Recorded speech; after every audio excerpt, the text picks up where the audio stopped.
Hit and run के नए कानून को लेकर के लगातार कुछ न कुछ अपडेट हो रहा है। बस चालकों में लगातार जो गुस्सा है वो बरकरार है और बस चालकों ने 17 जनवरी को कुछ बड़ा करने की भी प्लानिंग कर रखी है।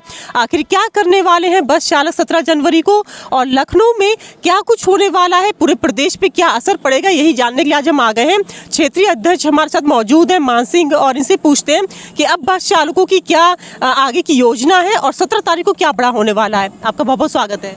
धन्यवाद मैडम।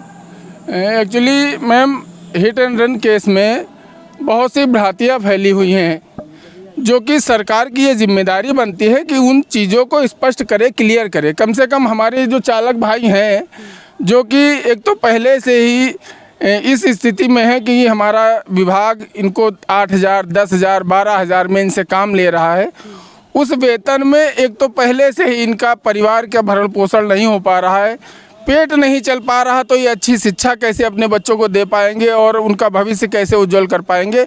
इस पर तो किसी प्रकार की चिंता न प्रदेश सरकार को है, न हमारे परिवहन निगम के बैठे हुए टेलीकोठी के उच्च अधिकारियों को है।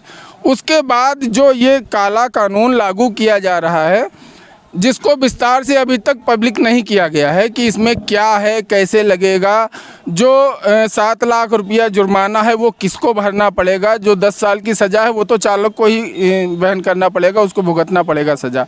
लेकिन ऐसी स्थितियां कम से कम ये स्पष्ट किया जाए प्रदेश सरकार की तरफ से, परिवहन निगम मुख्यालय की तरफ से, या केंद्र में बैठी सरकार का ये दायित्व बनता है, क्योंकि कानून उन्होंने बनाया है, तो उन्हें ये स्पष्ट करना चाहिए कि इस कानून में हम क्या क्या चीज़ें ला रहे हैं, जिस पे चालक पे क्या असर पड़ेगा। लेकिन अगर ये कानून लागू हो गया, हमारे किसी भाई से कोई दुर्घटना हो गई, तो उस स्थिति में हमारे पास क्या 7 लाख रुपया है? नहीं है। और 7 लाख रुपया को छोड़ के यदि हमने 7 लाख रुपये जुर्माना नहीं भरा, हमारा कोई चालक भाई जेल चला गया, 10 साल की सज़ा का प्रावधान है उसमें, उस 10 साल के अंदर इनके परिवार का, इनके बच्चों का क्या हश्र होगा? क्या इसकी चिंता सरकार को नहीं करनी चाहिए? सर्वप्रथम करनी चाहिए।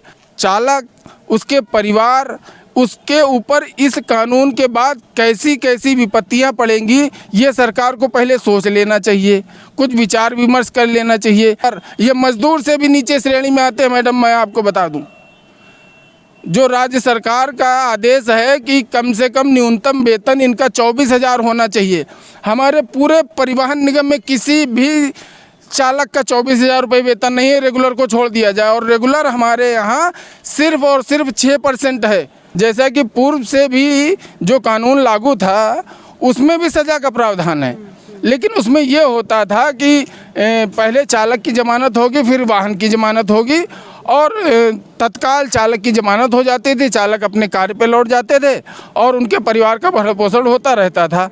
लेकिन इस कानून में इन सब स्थितियों को स्पष्ट नहीं किया गया है, तो हम अभी उस स्थिति में हैं कि हम क्या करें क्या ना करें।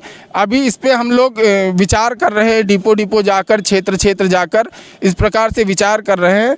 हम ये चाहते हैं कि सरकार उससे पहले कि हम लोग कोई बड़ा आंदोलन की घोषणा करें, उससे पहले यदि सरकार हमें उसका कोई जियो, जो नया कानून इन्होंने लागू किया है, उसका कोई जियो हमें दे दें, जिससे हम ये समझ सकें कि क्या ये हमारे हित में है या अहित में है। एक शिकायत दर्ज हुई मुख्यमंत्री पोर्टल पे। उस शिकायत के संदर्भ में मैंने उनसे बात की, जिन्होंने ये कार्रवाई की, वरिष्ठ केंद्र प्रभारी महोदय।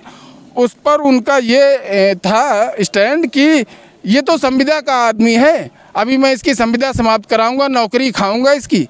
लेकिन जब मैंने उसकी गहन पड़ताल किया तो उसमें यह निकल के आया कि ये जो मुख्यमंत्री पोर्टल पे शिकायत की गई, शिकायत का नंबर जो है वो 2023 के चौथे महीने में इस नंबर से शिकायत की गई थी।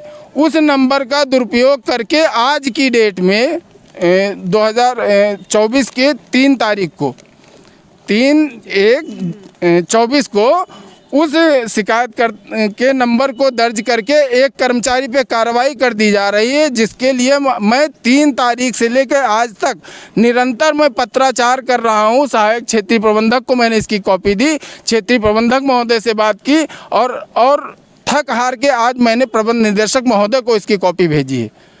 तो ऐसी और जानकारी जुड़े मेरे साथ, मैं लखनऊ से अंजलि सिंह राजपूत, लोकल 18।